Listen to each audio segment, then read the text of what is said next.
ढिँडो र माछाको साथमा म एक्लै उपस्थित भइसकेको छु। आज चाहिँ यहाँ चाहिँ झोल अनि चाहिँ सुक्खा भने यहाँ चाहिँ टिमुर र खोर्सानीको चार।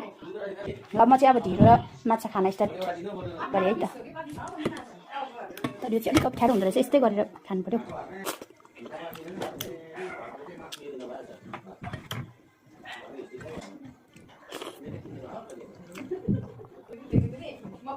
आज चाहिँ म एक्लै छु।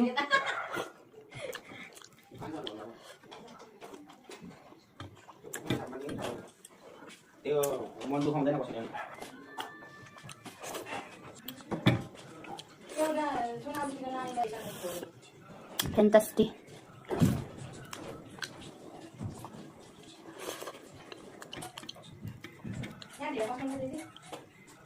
एल्लो एल्लो देखेको छ, यो चाहिँ सब्जी बनाएकोमै बनाएको थियो, त्यही भएर एल्लो देखिएको छ।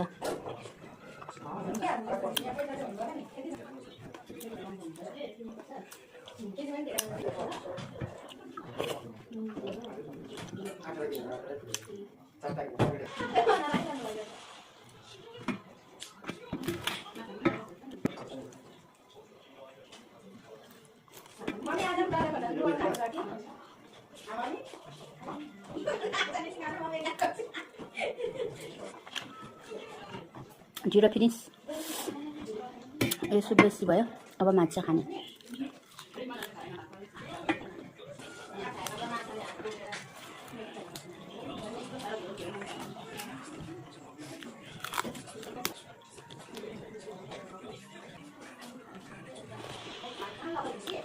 यो खाइसक्यो, मैले चाहिँ छैन कि। Bye bye.